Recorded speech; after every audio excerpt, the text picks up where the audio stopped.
کیا ہر چیز عقائد سے متعلق ہوتی ہے؟ کیونکہ لوگ جو سوال کرتے ہیں وہ اس کو عقیدہ بنا کے پیش کر لیتے ہیں، اور وہ یہ کہتے ہیں کہ جی یہ کہ آپ کا عقیدہ ہے سلسلہ نقشبندیہ شاذلیہ والوں کے لیے بس یہ کہ ہر چیز ان کے عقیدے پہ ڈال دی جاتی ہے کہ جی آپ پہ یہ عقیدہ ہے، کوئی بات بھی آ جائے سامنے تو حضرت سے ہی سوال کرتے ہیں. کیا یہ ہر چیز کو جو لوگ عقیدہ بناتے ہیں اس بارے میں آپ ہمارے لیے رہنمائی فرمائیں؟ دجل کیا چیز ہوتی ہے؟ سب سے پہلے کہ عقائد تو اہل سنت والجماعت ہے، اور پھر مسائل میں اسی عقائد کے اندر ہمارے پاس فقہا اور اولیاء کی کرامت ساری چیزیں ثابت ہیں کہ فقہا کے جو مسلک ہیں ان کی اتباع کی جائے گی، اولیاء کی کرامات ہے. اب ان تمام چیزوں کو دیکھا جائے تو فقہا کا اختلاف مسائل میں موجود ہے، اس کو عقائد میں بھی اختلافات بعض چیزوں میں جو اہل سنت والجماعت کے اندر موجود ہے، لیکن ہر مسئلے کو عقیدہ نہیں بنانا چاہیے. بعض تعبیرات ہوتی ہے، تفکرات ہوتی ہے، آراء ہوتی ہے، استدلال ہے، اشارت الناس سے. اب قرین کیا ہے؟ ثابت ہے قرآن سے. ہم جن کا ہیں یہ روایت سے ثابت ہے. اب اسی سے اگر وہ قیاس حمزاد لے رہا ہے تو اشارہ تو ہے، اب اس اشارے کا انکار تو نہیں کیا جاتا. اب یہ مسئلہ ہے، وہ اپنے فن کے لیے ایک دلیل ڈھونڈ رہا ہے تو اشارہ تو اس کے پاس ہے. اگلا اس اشارے کا انکار کرے، اب وہ کہے کہ جی یہ تو حضور کو ادھر، تو حضور کے دور میں تو حضور کو تو اللہ نے دیکھ لیا، تو دور سے تو ثابت ہو گیا صحابہ کے پاس، تو اب وہ ثابت تھوڑی بتائے گا. سمجھ رہے ہیں آپ کو کہ ان کے پاس ان چیزوں، کیونکہ ابو ہریرہ فرماتے ہیں کہ آپ علیہ السلام نے ہم نے ان سے دو علوم سیکھے، ایک یہ جو میں تمہیں سکھا رہا ہوں، ایک وہ اگر میں نے بتا دیا تو تم مجھے پاگل اور دیوانہ سمجھو. آج بھی اس علم کا انکار کیا جا رہا ہے. تو ہر مسئلے کا یہی چیز آج کل جو مصیبت ہے، یہ خاص طور پر کچھ طبقات ہیں کیونکہ وہ تصوف سے آ رہی ہے، ان کو تصوف آتی نہیں ہے، اس لیے ان کی تعبیرات کو سمجھتے نہیں. اب جیسے دیکھیں وحدت الوجود کا مسئلہ ہے اہل نجد کے اندر، اب یہ وحدت الوجود ایک کیفیت کا نام ہے، اس کو عقیدہ بنا دیا. جی بالکل سمجھ گئے؟ اب وحدت الوجود تو بھائی تم اس کو اپنی عربی گرامر میں تو پہلے پڑھو کہ بھائی اس کا عربی گرامر کیا بنتا ہے، ایک کا وجود. اب یہاں باقیوں کا نفی توڑی ہے کہ باقی وجود نہیں ہے، اس نے یہ تو نہیں کہا کہ باقی وجود نہیں ہے.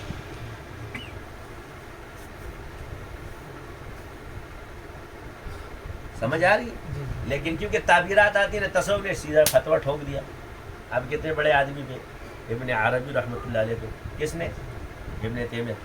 ابن تیمیہ رحمۃ اللہ علیہ ایک بڑے عالم ہے، لیکن اس چیز کا وہ کیفیات کو آپ عقائد میں ڈالتے ہیں. یہ کیونکہ اہل اسی طرز کو سب لوگ ہیں بھائی یہ اس کا عقیدہ ہے، یہ فلاں صوفی کا عقیدہ ہے، یہ فلاں، یہ سارے صوفیاء، فقہا، علماء، اسماء الرجال جتنے بھی اہل سنت والجماعت ہیں، الحمدللہ تصوف اہل سنت والجماعت میں ہے. نہ روافظ میں آپ کو ملے گی، نہ معتزلہ میں ملے گی، نہ خوارج میں ملے گی، نہ روافظ میں ملے گی، نہ یہ ان میں تصوف ہے ہی نہیں. تصوف کا جو دستور جو ہے وہ صرف اہل سنت والجماعت ہے. سبحان اللہ. یعنی آپ کو باقی چیزیں مولوی بھی وہاں مل جائیں گے، علامہ بھی مل جائیں گے، مجتہد بھی مل جائیں گے، یعنی انکار اجتہاد ہے، لیکن وہاں آپ کو صوفی ووفی نظر نہیں ہے. الحمدللہ جتنے بھی باطل آئے کہ اللہ نے اس تصوف کی ایسی حفاظت کی. اہل حق کا اختلاف رہا ہے، مگر جتنے بھی بطلان ہیں انہوں نے اس پہ انکار کیا ہے، یعنی اس سے دور ہی رہے ہو. لیکن اہل حق بعض بزرگوں نے ایک سلسلے پہ رد کیا تو ایک کو لیا، جس چیز کو نہیں لیا تو اس کو لیا. جیسے اب اوراد شاذلیہ پہ انہوں نے رد کر دیا. تو سوال یہ کہ بھائی اوراد، اب ہم سوال کریں کہ اتنے بڑے تو آپ بنتے ہو کہ اوراد کا کیا مطلب ہے؟ اگر ہم سوال کریں جی ذکر میں، سنت میں اور ورد میں کیا فرق ہے، تو جواب کیا آئے گا؟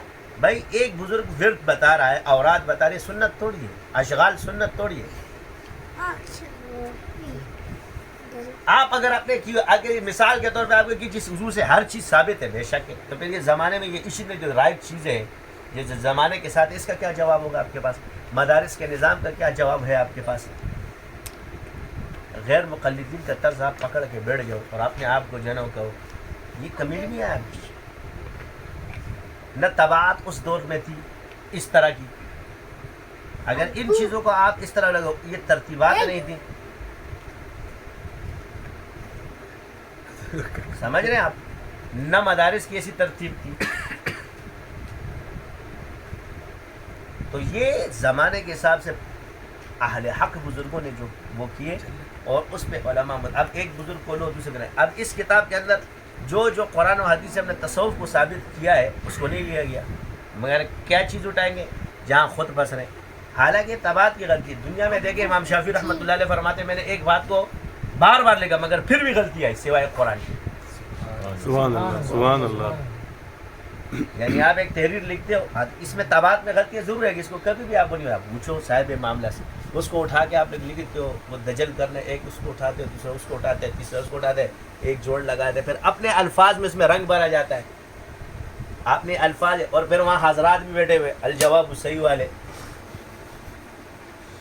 اس دفعہ ان سب کا دماغ ٹھیک کرنا ہے انشاءاللہ. کیونکہ کہ ان کو پتہ چل جائے کہ ہمارے ہاتھ سے جو نکلی ہوئی تحریر ہے اس کا کتنا خطرہ ہوتا ہے.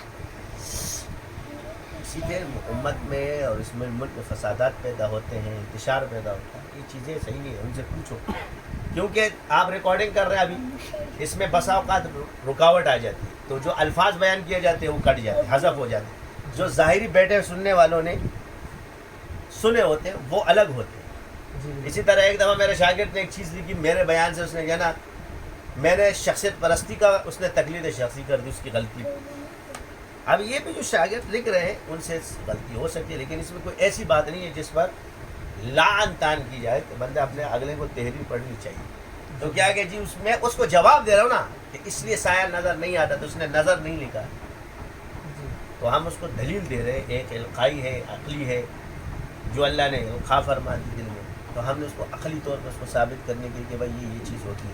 کیوں آپ اس چیز کو نہیں سمجھتے کہ جو مخالف جو اس کا دلیل ہے وہ حمزات کو بھی مانتا ہے، وہ ان چیزوں کو بھی مانتا ہے. اس لیے اس کے فن کے حساب سے وہ ان علوم میں ماہر ہے، وہ ان چیزوں پر محنت کر رہے ہیں. جو مکتب فکر ہے تو ان کی سمجھ میں بات جلدی آ جائے. کیونکہ یہ یاد رکھیں آپ کسی کو بھی کسی مثال کو سمجھائیں گے نا تو اس کے شعبے کے ساتھ اگر اس کو سمجھائیں گے تو سمجھ آ جائے، آسانی سے سمجھ آ جاتا ہے فوراً. اور وہ مان بھی گیا الحمدللہ، اس نے اس بات کو تسلیم کیا.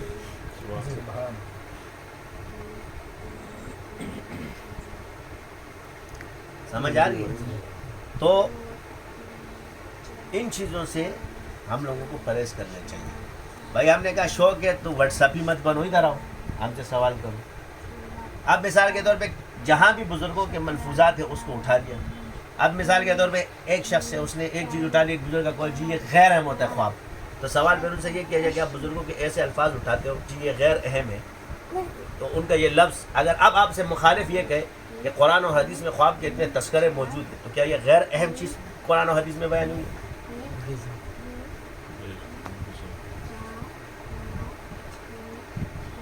لیکن اس کو آپ اٹھا دیں کیونکہ انہوں نے اپنے حضرت کو نہیں ماننا.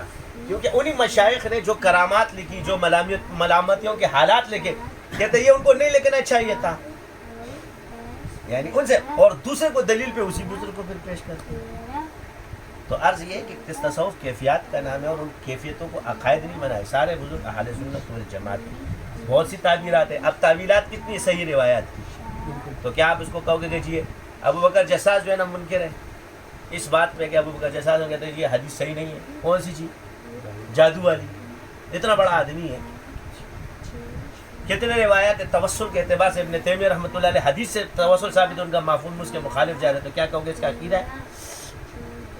مسئلہ بیان کر رہے ہیں. کتنے عبارات ہیں جن بزرگوں کی سمجھ میں نہیں آتے، لوگ ان پہ فتوے لگا رہے تھے. تو انہی لوگوں کو جن کے مخالف ان کا طرز ابنا لے. امام ابو حنیفہ نے فرمایا کیا کہ 99% اگر کسی کے اندر کفر ہو 1% اسلام ہو تو اس کے کفر میں جلدی کر دو. یہ ان کا اصول ہے. آپ امام کا اصول چھوڑ دیتے ہو، اپنے اوپر جھنڈا لگا لیتے ہو. اگلے سے پوچھو کہ کیا مطلب ہے اس کا، تعبیر ہوتی ہے. اب ایک شخص ہے جس نے جو بالکل واضح بولتا ہے قرآن کے بارے میں، اس کے بارے میں یہ چیزیں اٹھا رہے ہو، لیکن جو اللہ کے کلام کے بارے میں کہہ رہا ہے اس کے خلاف کسی بھی کوئی بات نہیں کی، تو کس چیز کے وہ بنتے ہیں دوسرے سے؟ ادھر بھی تو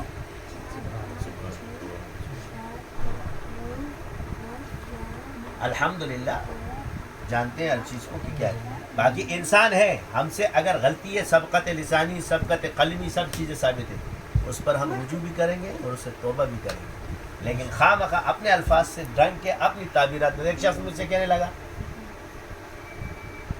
کہ جی آپ نے کہا جی یہ صحابہ جنات ہیں، تو میں نے کہا بھائی تو اس طرح تو لوگ تابعی ہو جائیں گے. میں نے کہا دلیل آپ کی ہے، یہ دعویٰ آپ کا ہے، ہمارا نہیں.